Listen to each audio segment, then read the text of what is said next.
Hello, my fellow YouTubers and INFPs. Now, if you're anything like me, you will find that you were very indecisive about pretty much everything. But today I'd love to talk about careers, job choices, majors, and passions. Okay, so I guess I could start with how I was at high school. I was into a lot of things such as drama, music, sociology, English, food and nutrition, classical studies, and art. And I went through phases where I'd like cling on to one and like try real hard, and then cling on to the other one and try real hard. It's just like I keep changing.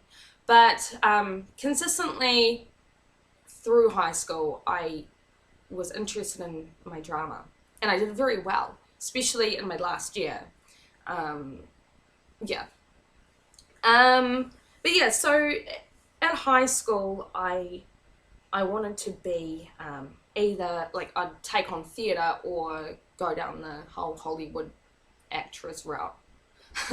um, yeah, and I was also quite interested in my music, so that's something I would focus on. I was in a band when I was about 15. I was going through a bit of an emo phase, so so that was a lot of fun. And of course, idealistically I thought, yeah, we can do this. We can get famous and be big stars.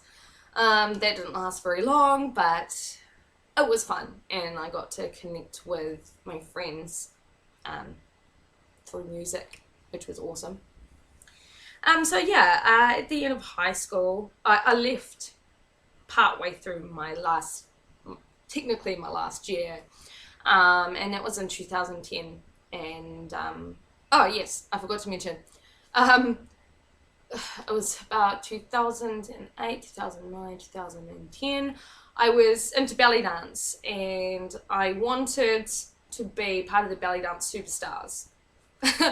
And okay, so in 2010, I left high school and I was still belly dancing at the time, but I started early childhood at a polytech.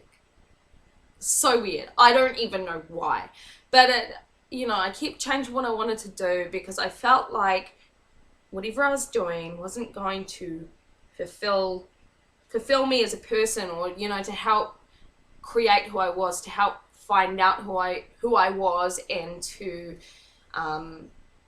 basically add meaning to my entire life. Like, I wasn't satisfied, so I guess maybe I was trying early childhood at polytech. Now, it only lasted 6 months before I was like, nah, screw this. So I left, and then I moved to Melbourne, Australia. Pretty odd, but yeah, my dad lived over there, and I thought, okay, I'm gonna give this a go. I'm just gonna go way out of the box, just see what it's like over there. So I went there, and oddly enough, I was really not INFP over there. I was just like taking the bull by the horns, just trying everything. I was acting really extrovert. I was going out every weekend, socializing, partying with my friends, and I was working in a cafe, and then I worked at this powder coating place, and it was awesome. And then I moved to a dairy farm in South Australia, and I started getting my INFP-ness back by this time.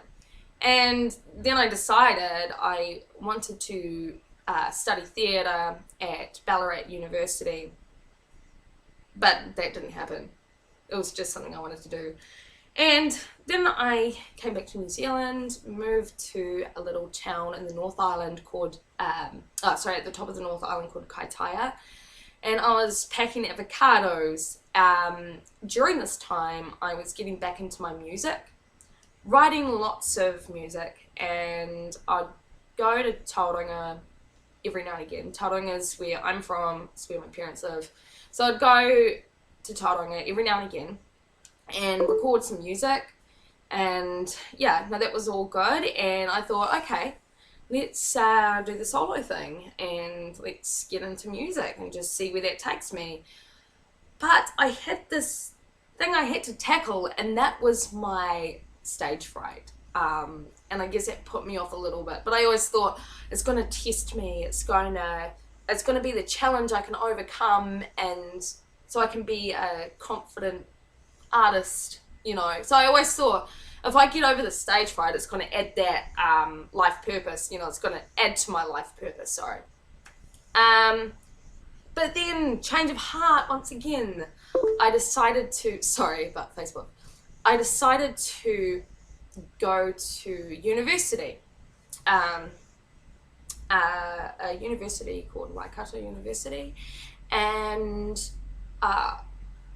so I ended up going there, pursuing a Bachelor of Arts, double majoring in theatre studies and anthropology.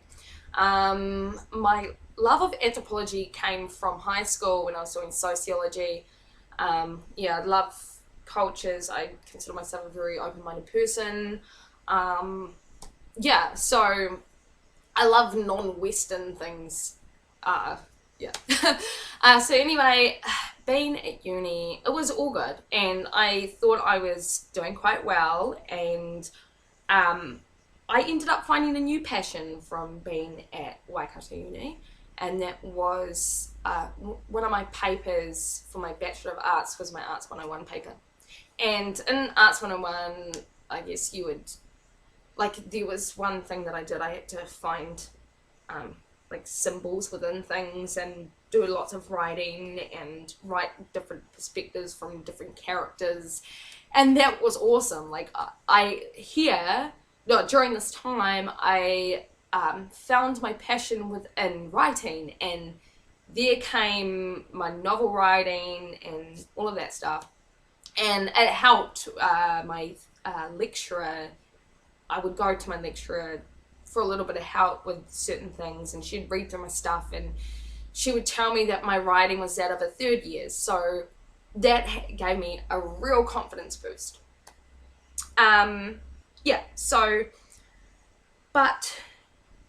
During this time, unforeseen circumstances happened, and I ended up leaving uni, and here I am now, not really knowing what I want to do completely. I have ideas. I do want to go back to uni and study English. And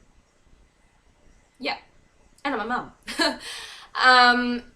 And, you know, I think, like, looking back on all that time, changing what I want to do, not really knowing what I want to do, you know, just being so indecisive about the whole thing, I think what it all boils down to is the fact that I just really want to find something meaningful, something that I can stick at and know by the end of my life I have fulfilled the path, you know, the particular path I had set for myself that would help me reveal who I truly am, and, you know, something that I can understand myself better and put my mark on the world. Like, that's ultimately, as an INFP, that is what I want to achieve by the end of it. And I guess going through all of these things, it kept changing my mind, because I realized it's not what I want to do. It's not helping me find the treasure in my caves, you know. I just lose interest because I lose inspiration, and I find something else, and then I'm like, yeah, this could work. And then I try so hard and I just put in so much effort. So I'm just hoping that this time my English is going to be my thing.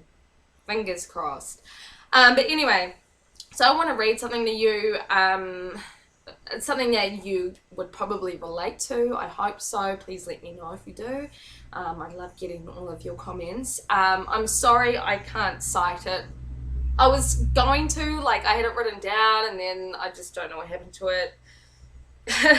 So anyway, so I shall read this to you. Okay. INFPs do not want just any job or career. They want to do something they love, something they are passionate about. They want to use their creative gifts and abilities in ways that bring personal fulfillment and contribute to the greater good. The quest for a suitable career choice cannot be divorced from INFP's search for identity. Before settling on a career path, INFPs want to know who they are and where they fit into the fabric of the working world. They want a career that capitalizes on their unique abilities, coincides with their values, and ignites their drives and passions. Because most jobs fail to consistently inspire them, INFPs often end up feeling restless and dissatisfied. Even those with a college degree may struggle to find long-term career satisfaction. INFPs' values are highly personal and individualistic. Like ISFPs, their reliance on introverted feeling can make it difficult for them to work for organisations, bloody fly, whose values diverge markedly from their own. While INFPs may have a slight edge over INTP career seekers in finding satisfaction within traditional career paths, both types are interested in pursuing their own interests wherever they lead. If the interests happen to coincide with the features of an existing career path, INFPs should consider themselves fortunate. If not, they are faced with the tall task of pursuing their interests on a largely independent basis. This may lead some INFPs to assume the role of starving artist or entrepreneur. Now that is what I'm feeling at the moment with my writing and everything. I just, that's how I'm feeling. INFP college students may experience similar difficulties in identifying a major which fits their skills, interests, and abilities. Part of this stems from the shifting nature of INFP's interests. Like ENFP career searchers, they can grow restless and impatient when performing the same job or studying the same subject extensively. Fortunately, as introverts, INFPs can gradually narrow their interests once they feel they have sufficiently explored all of their options. The problem is this can take quite a few years, even well into their 30s, for their niche interest to emerge with sufficient clarity. Makes sense? INFPs may feel stunned by any number of perceived barriers. Like INFJ career seekers, they may be afraid of taking risks, or they may feel like they don't themselves, I think there was a typo there, or their skills and interests well enough. Some may look at their track record of unfinished projects and wonder if they will ever find what they are seeking.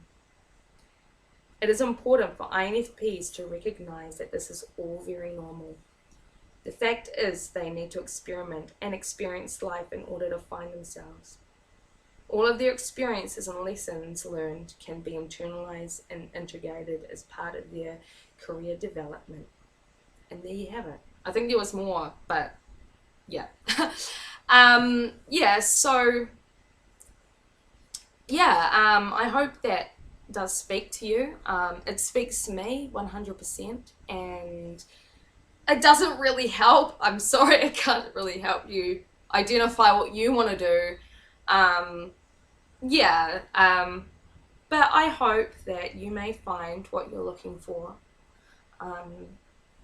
And I hope I find what I'm looking for. I really hope that maybe studying English is going to be what I need to do, so that I can find whatever goes along with my life purpose and which can add to my core, So if you have any comments, please just leave them below. Or you can Facebook me. I get messages all the time and it's really awesome, so thank you. And we shall see you all again next time. Bye.